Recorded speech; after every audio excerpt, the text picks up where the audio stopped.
지난 6월 코스트코 하남점에서 주차장 카트 관리를 하다 쓰러진 고 김동호 씨. 병원으로 옮겨진 지 약 2시간 만에 사망 선고를 받았습니다.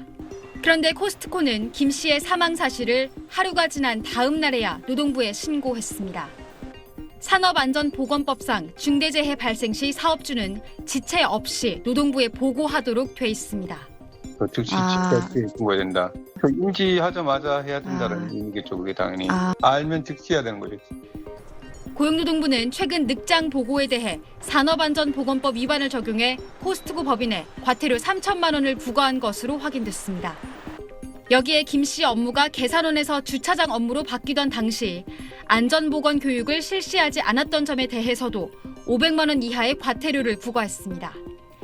이 처분과 별개로 고용부는 중대재해처벌법 위반 여부에 대한 수사도 진행 중이지만 사고 발생 석 달이 다 되도록 경영 책임자에 대한 조사는 이뤄지지 않고 있습니다. 특히 이 사건은 일반적인 추락이나 끼임, 폭발, 화재, 붕괴 이런 사고가 아니고 질병이 개입된 거잖아요. 온열질환. 유족들은 고인에게 지병이 없었다는 입장으로 진상규명을 위해 산업재해를 신청했습니다. 지금까지 코스트코 어느 누구 하나 입장 표명도 없으니까 소환도 안 한 것 같고, 저희 아들은 비록 지금 저희 곁에 없지만 지금 남아있는 동료들 또한 이런 상황 환경에서 또 제2의 제3의 사고가 생길 수도 있으니까. 산재 신청을 접수받은 근로복지공단은 내일 유족과 함께 코스트코 하남점에 대한 현장 조사를 벌입니다. SBS 희원입니다. 지난 6월 코스트코 하남점에서 주차장 카트 관리 업무를 하던 고 김동호 씨가 쓰러져 숨진 사고 당일의 CCTV 영상입니다. 저녁 7시 2분, 김 씨가 물품 포장용 상자를 들고 주차장 한 구석으로 걸어가 쭈그리고 앉습니다. 몸에 이상을 느낀 김 씨가 동료에게 잠시 쉬겠다고 얘기하자 그 사이 동료가 카트 정리를 하러 자리를 뜹니다. 약 6분 뒤 쓰러진 김 씨를 발견한 동료가 달려오고 직원들이 다급히 심폐소생술을 시도합니다. 곧이어 119 구급대원이 도착해 병원으로 이송했지만 끝내 김 씨는 깨어나지 못했습니다. 김 씨가 숨진 지 50일 만에 회사가 공개한 사고 당일 CCTV 영상에는 그날의 고된 작업 정황이 고스란히 담겼습니다. 사고 당일 오전 11시부터 근무한 김 씨는 1층에서 5층 주차장을 종일 오르내리며 걸어 다녔습니다. 마트 규정상 카트를 한 번에 6개까지 밀도록 되어 있지만 최대 20개 가까이 고무줄로 엮어 어깨에 짊어진 다음 힘겹게 끌고 다니는 모습도 포착됐습니다. 노동 강도가 굉장히 높은 노동인데도 불구하고 적절하게 휴식할 수 있는 시간적 여유가 없었던 것 같아요. 작업 인력만 좀 더 많이 충원되고 노동자를 적절하게 휴식할 수 있는 그런 기회를 제공했다고 하면은. 유족은 김 씨의 산재 신청을 위해 사고 전 사흘치 영상을 요청했지만 50일이 지난 지금에서야 사고 당일 하루치 영상만 제공했다며 여전히 코스트코가 사건 해결에 비협조적인 태도를 보이고 있다고 주장했습니다. 본사에서는 미안하다 이런 소리 하고 있는데 한국에서는 여전히 그냥 모르쇠를 일관하고 있고, 한국에서 직접 이거를 책임져야 될 사람이 아무도 없고, 이 상황에 대해서 어떤 타협을 하거나 어떤 개선 방안을 제시를 하거나 좀 해명을 해야 되는데 그런 게 전혀 없는 게 너무 안타깝고. 김동호 씨 사고 이후 재발 방지 대책과 향후 계획에 대해 코스트코 측에 물었지만 답변하지 않았습니다. SBS 희원입니다. 코스트코 정규직 계산원이었던 30살 김동호 씨가 주차장 카트 관리 업무로 변경되고 2주 만에 쓰러져 숨진 지 한 달이 지났습니다. 김 씨가 일했던 주차장에는 다른 동료들이 여전히 일하고 있습니다. 차량 열기로 바깥보다 온도가 4도 정도 높습니다. 김 씨 사망 이후 매 층마다 아이스박스에 담긴 생수가 비치됐지만 냉풍기는 작동되지 않고 있습니다. 저도 여기 와서 다시 좋은 거 같거든요. 아니 그러면 52,000원까지 벌어고 있으니까 저희가 이제 항상 어떻게 해왔던 게 너무 과중한 업무였는데 보여주기 싫어요. 김 씨의 사인은 온열에 의한 과도한 탈수로 발생한 폐색전증. 하루 많게는 43,000보, 거리론 26km까지 걸었습니다. 33도가 넘는 상황에서 근력을 쓰는 노동을 계속했다. 이거 자체가 마치 그런 운동선수들과 같은 정도 수준의 위험에 노출되지 않았을까. 회사 측은 병을 숨긴 거 아니냐는 의심까지 하며 아직 제대로 된 유감이나 사과 표명도 하지 않았습니다.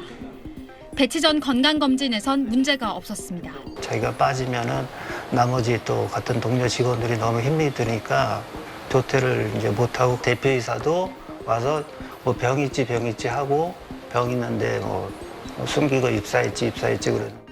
회사 측은 산재 신청을 위해 CCTV 영상을 제공해달라는 유가족 요청에도 영상 준비에 2, 3주가 걸린다고 답했습니다. 유가족은 답답한 마음에 코스트코 미국 본사에도 진정서를 보냈습니다. 누군가는 분명히 책임을 져야 한다고 생각하고 있거든요. 무대응이 자기들한테는 최선의 방법일지 모르겠지만 저희 유가족한테는 이게 2번 죽이고 3번 죽이는. 취재진은 코스트코 측에 사망자에 대한 후속 조치가 미흡한 데 대해 여러 차례 입장을 물었지만 답변을 하지 않았습니다. SBS 최희원입니다. 고 김동호 씨 사망 후 45일이 지났지만 한국 코스트코 측은 공식 입장을 내지 않고 있습니다. CCTV 등 유족의 자료 요청에도 시간을 끌었습니다.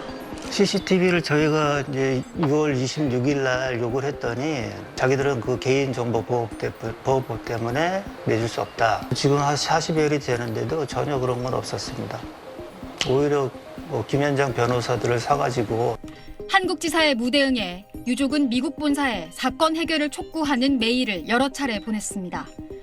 본사가 오늘 보낸 답을 SBS가 입수했습니다. 코스트코 수석 부사장은 김 씨의 사망에 조의를 표한다며 CCTV 영상 제공에 협조하겠다고 적었습니다. 하지만 사측 과실을 인정하는 사과나 유족들이 요구한 근무 조건에 대한 조사, 책임자에 대한 처벌, 재발 방지책 마련 등은 전혀 언급되지 않았습니다. 너무 실망스러운 내용이었던 거죠. 저희가 원하는 내용은 듣고 싶은 내용 그런 게 아니었는데 무대응으로 일관하던 한국지사 측은 이제야 CCTV를 제공할 뜻을 밝혔습니다. 산업안전보건공단은 오늘 김 씨가 근무했던 코스트코 하남점의 실내 온도를 측정하는 등 작업 환경 조사를 벌였습니다. 그런데 코스트코 측이 실제 김 씨가 주로 근무했던 장소가 아닌 에어컨이 설치된 곳으로 안내했다고 직원들은 분통을 터뜨립니다. 너무 엉뚱한 곳에 재는 거예요. 냉통기가 그쪽을 쏘고 있는데 거기 온도를 재고 있는 거예요. 중단이 찍어준 데래요. 여기가 제일 많이 상주한다고. 세 차례 조사를 토대로 고용노동부가 중대재해처벌법 적용 여부 등을 판단할 예정이라 실제 작업 환경에 대한 실증적 조사가 필요합니다. SBS 최희원입니다. 지난달 창고형 대형마트인 코스트코에서 일하던 청년이 숨진 사고와 관련해 고용노동부가 중대재해처벌법 위반 여부에 대해 수사에 나섰습니다.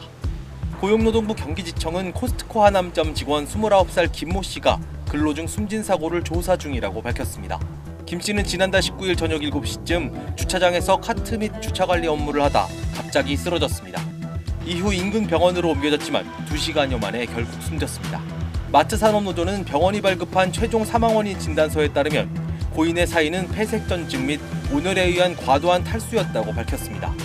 코스트코의 근무 환경이 원인이 돼 폐색전증이라는 결과를 불러일으켰다는 점이 밝혀진 것이라고 노조는 주장했습니다. 숨진 김 씨의 아버지가 최근 한 방송에 출연해 본사가 고인을 외면하고 있다는 소식이 전해지면서 해당 마트에 대한 시민들의 분노가 커지기도 했습니다.